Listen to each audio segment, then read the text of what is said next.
take this off my shoulders. Someone take me home. Ooh, it's taken everything. Ooh, I've given everything. Yun, nandito tayo ngayon sa loob ng NLEX. Kasi pupuntahan natin yung farm natin ng melon sa Kabakuan dun sa probinsya. At siyempre kakamustahin na rin natin yung mga farmers natin na nagtatrabaho doon. Kasi napakainit na ng panahon, sobra. Yeah, let's go. Punta tayo. Find me in the deep end, I'm hiding in the deep end. Summer days and coffee stops.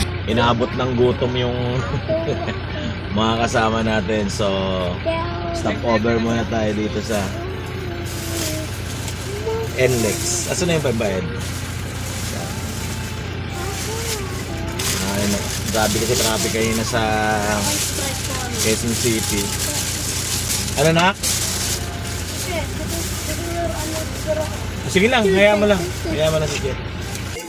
Sige. Okay, ano? Okay, teka lang ha.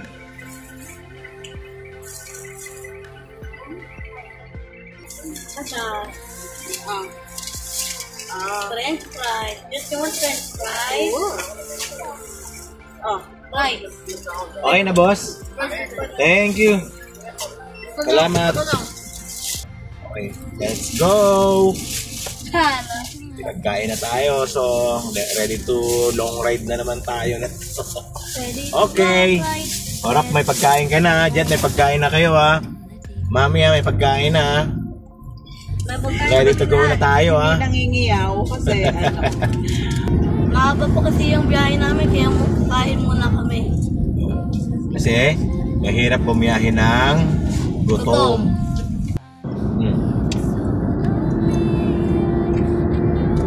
Habang bumabiyahe, pwede ka namang kain, pero dapat ingat pa rin. Na may kasama pag-iingat. Tako ng anak ko. Ooh, it's taken everything. Ooh, I've given everything. Ooh, another broken wing. Time to let go. Yan, sakto. Kakarating lang namin dito sa farm. Medyo rough road ang daan, kaya dahan-dahan lang ang takbo namin kasi medyo ilang kilometro pa bago sa dun sa mismong farm namin na tinataniman namin. Medyo rough road lang talaga ang daan dito. Ayos, makakapagpahinga na rin.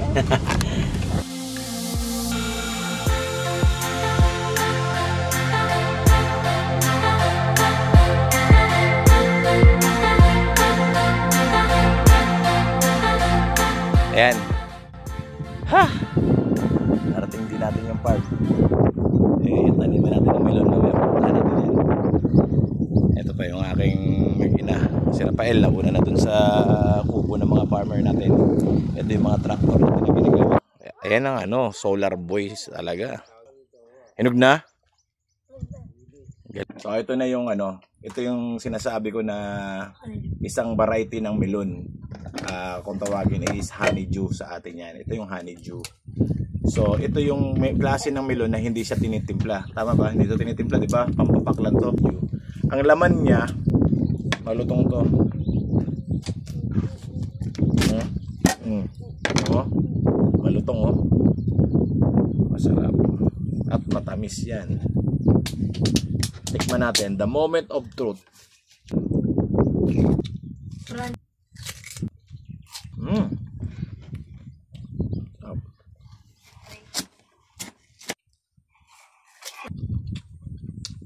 Sobrang lutong niya kasi kakapitas lang. Ako mo pa ilim. Yung opera. So ito yung ano, Pink ito yung melon. bagong pitas na pakwan. Red Tiger. Red Tiger ang ano na to, ang variety. Okay. Tingnan natin yung laman. Preskong presko yun, kakapitas lang. Wow! Kulay red naman ay pink. Saan natin ngayon to?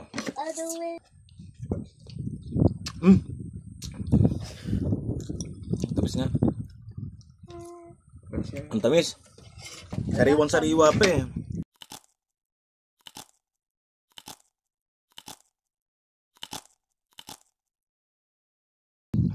So, andito kami sa mismong taniman ng melon sa Pakwan. So, ito yan. Ang tinanim namin yan is dalawang variety ng melon. So, ito ang brilliant.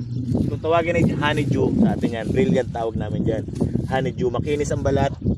Kulay dilaw. Malutong ang laman. Ito naman yung sweet melon. Ito yung nakikita natin sa palengke. Yan o. Yung pinapantimpla, pwede rin dyan pang papak, hiwain nyo, matamis yan. Hilaw pa yan. Hilaw pa. Tatlong section yan, isang brilliant, yan, isang sweet melon, isang pakwan, dun sa pakwan. So, tara, dun tayo sa pakwan. So itong section na to, ito naman yung sa pakwan. No? Ayan yung lalaking pakwan yan. Red tiger. Red tiger. Yan. So, ayun na. Nakakatawa dahil yung nakaraan, mas sobrang liliit pa niyan.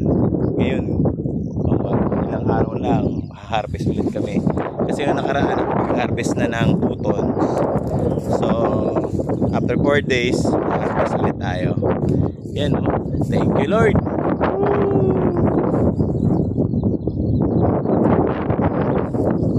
Okay na, guys. Malubog na yung araw. Kailangan nating bumalik sa Maynila. Sa haba ng biyahe namin kanina dito, tapos pabiyahe kanina ng pauwi. Pero okay lang. Sobrang saya dahil syempre, alam nyo na, nakaligtas yung pananim namin sa kabila ng mga nakatagdaang mga unos. Hindi kami pinabayaan. May iuuwi na naman sa kanya-kanyang pamilya yung mga farmers natin. Doon tayo masaya. Hindi lang tayo ang kailangan maging masaya, pati dapat sila. Kasi sila nagtrabaho dito, sila nagpakahirap, dugot pawis ang inalay nila dyan. Sobrang init ng panahon, inaalagaan nila yan. Kaya dapat sila yung mas maging masaya. Kasi tayo, aabang lang naman tayo kung kailan na, kasi hindi naman tayo nag-asikaso niyan. Let's go!